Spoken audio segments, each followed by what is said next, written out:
Sebelumnya terima kasih kepada Bapak Ihsan yang telah mengizinkan kita semua untuk presentasi di hari ini, dan teman-teman semuanya terima kasih juga atas hari ini.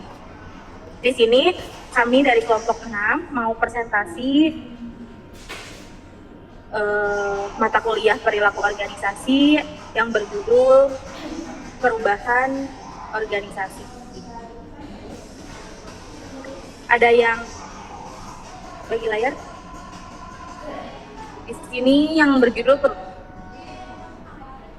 perubahan dan pengembangan organisasi. Yang pertama, perusahaan atau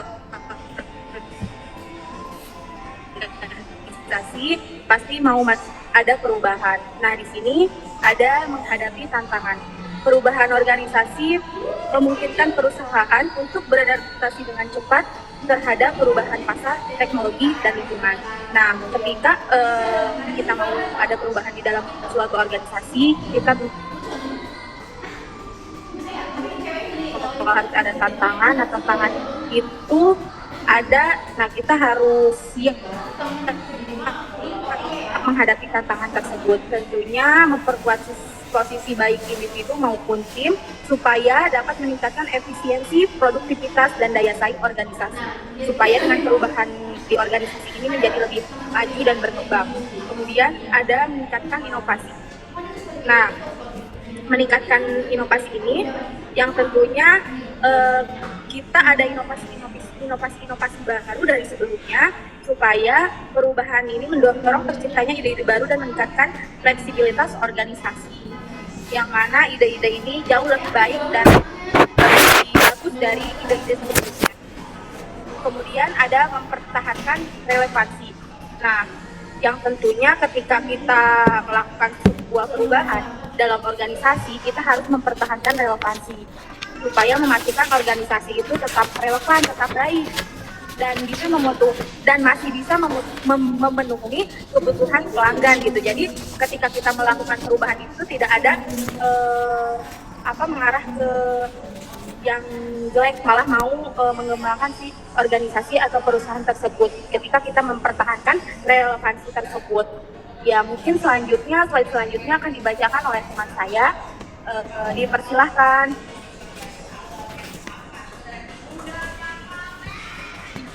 Selanjutnya ada proses perubahan organisasi. Yang pertama ada analisis, mengidentifikasi kebutuhan perubahan, menilai kekuatan dan kelemahan organisasi. Yang kedua ada perencanaan, yakni penetapan tujuan strategi dan rencana aksi yang jelas. Seperti kita merencanakan akan menjalankan organisasi di dalam tim. Selanjutnya ada implementasi. Implementasi adalah tindakan atau pelaksanaan dari suatu rencana yang telah disusun dan matang. Contohnya ada pelaksanaan kebijakan publik dalam ilmu organisasi, tahapan nasional dalam hubungan internasional. Menerapkan perubahan secara terstruktur dengan melibatkan seluruh organisasi.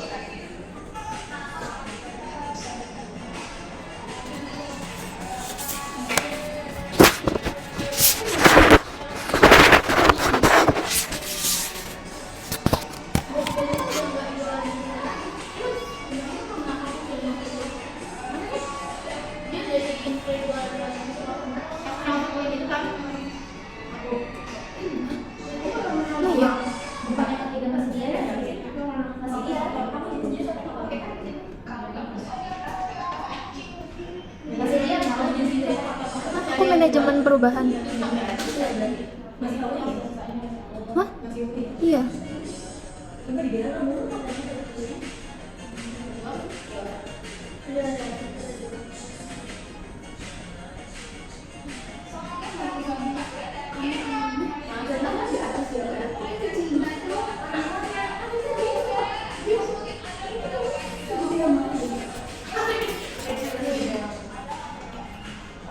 Faktor-faktor yang mempengaruhi perubahan organisasi yang pertama ada eksternal, perubahan pasar, teknologi, industri, regulasi pemerintah, dan kompetensi.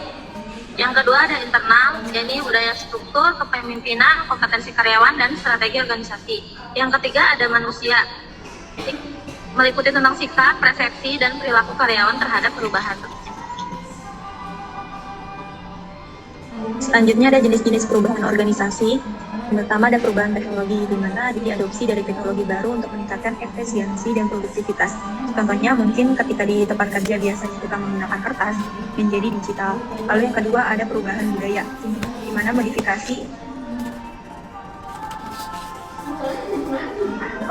struktur organisasi seperti reorganisasi atau perampingan. Contohnya mungkin biasanya saling menyalahkan di dalam perusahaan tersebut sangat kuat. Lalu ketika ada pimpinan baru diubah menjadi kolaborasi dan saling mendukung. Lalu yang ketiga ada perubahan budaya, di mana transformasi nilai, keyakinan dan perilaku organisasi. Seperti contohnya ada 2 tim di perusahaan tersebut menangani hal yang sama, maka akan dijadikan dalam satu tim. Lalu yang keempat ada perubahan strategis, di mana pergeseran arah strategis seperti penggabungan atau diversifikasi. Contohnya mungkin ketika ada kita menjualkan makanan, lalu kita bertambah menjadi produksi minuman.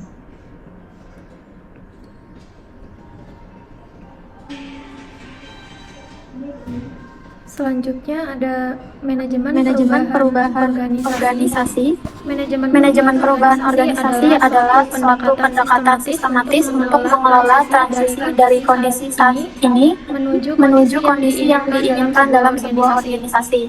Tujuannya adalah memastikan perusahaan dapat diimplementasikan secara efektif dan meminimalkan resistensi dan memaksimalkan manfaat bagi organisasi. Ada 4 aspek utamanya. Yang pertama itu komunikasi. Komunikasi yang efektif merupakan fondasi dari manajemen perubahan yang berhasil. Ini meliputi penyampaian visi yang jelas tentang mengapa perubahan diperlukan dan apa yang ingin dicapai. Selanjutnya, kemudian 2 arah yang memungkinkan umpan balik dari semua tingkatan organisasi. Yang kedua ada keterlibatan karyawan di seluruh tahapan perubahan. Keterlibatan karyawan sangat penting untuk menciptakan rasa kepemilikan terhadap proses perubahan. Dengan mengajak karyawan dalam proses perencanaan dan pengambilan keputusan, memberikan kesempatan bagi karyawan untuk menyampaikan ide dan masukannya. Yang ketiga ada dukungan. Dukungan komprehensif diperlukan untuk memastikan keberhasilan perusahaan, seperti menyediakan pelatihan yang sesuai dengan kebutuhan perusahaan, mengalokasikan sumber daya yang memadai seperti finansial, teknologi, sumber daya manusia. Yang keempat ada evaluasi, yaitu memantau, mengukur, dan menyesuaikan proses perubahan secara berkelanjutan. Evaluasi berkelanjutan memungkinkan organisasi untuk mengukur efektivitas program perubahan dan memastikan berkelanjutan perubahan dalam jangka panjang.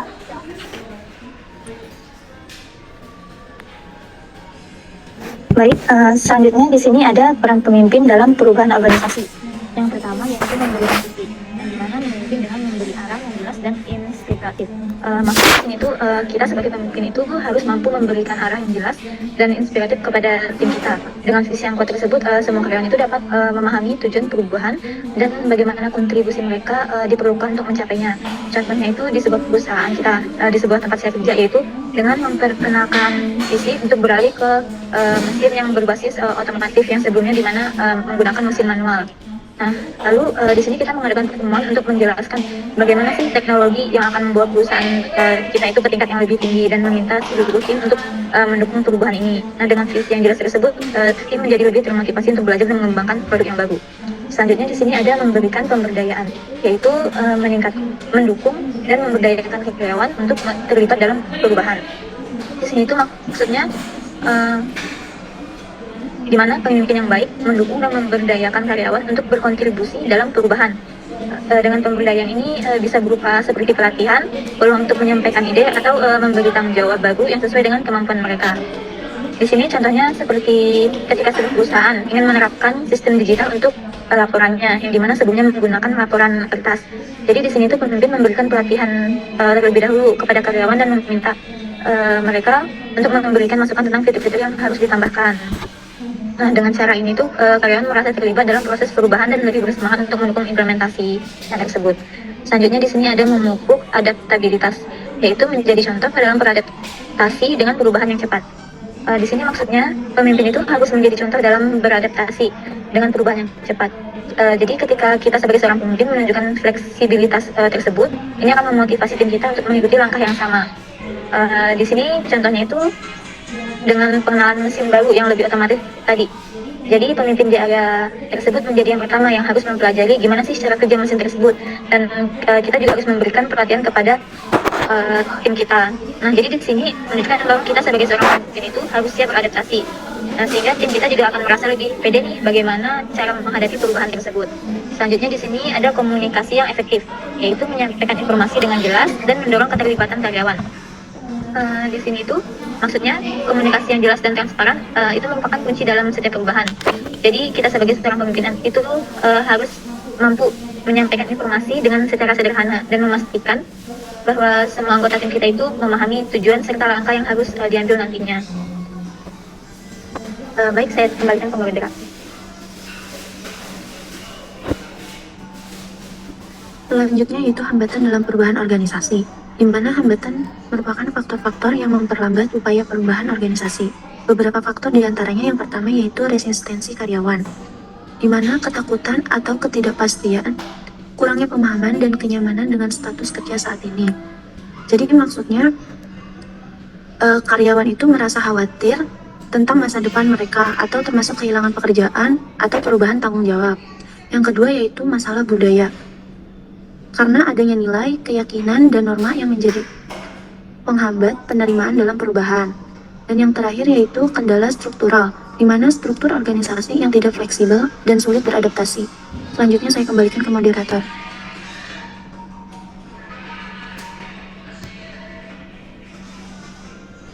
Yang selanjutnya ada strategi pengembangan organisasi. Yang pertama itu peningkatan kapasitas. Di sini itu berisi pengembangan kompetensi, keterampilan, dan kemampuan karyawan. Yang kedua ada pengembangan budaya. Nah, ini merupakan di mana kita membangun budaya yang dapat mendukung fleksibilitas dan inovasi di organisasi tersebut. Yang ketiga ada desain ulang proses. Nah, ini mengoptimalkan alur kerja dan prosedur untuk meningkatkan efisiensi. Jadi kalau misalnya alur kerja atau prosedur kerja yang sebelumnya itu kurang efisien, nah kita bisa bikin yang baru guna meningkatkan efisiensi untuk organisasi itu. Yang keempat, transformasi kepemimpinan. Nah, ini mengembangkan kepemimpinan yang dapat memimpin organisasi dalam menghadapi perubahan itu sendiri. Selanjutnya saya balikan kepada moderator. Jadi kesimpulannya di sini, perubahan dan pengembangan organisasi merupakan proses yang membutuhkan pemahaman yang mendalam tentang faktor-faktor yang mempengaruhinya. Dalam mengelola perubahan secara efektif, organisasi dapat meningkatkan daya saing, efisiensi, dan inovasi untuk mempertahankan relevansi di tengah lingkungan yang terus berubah. Saya kembalikan ke moderator.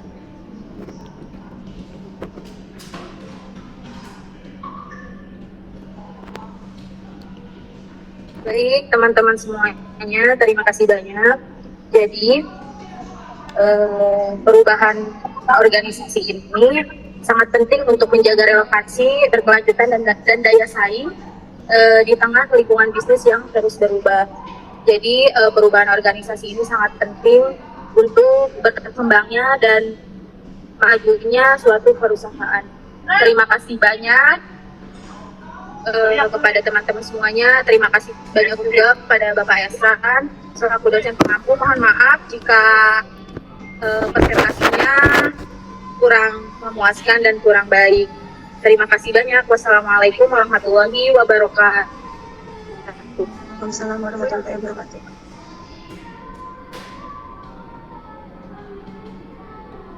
Udah ya?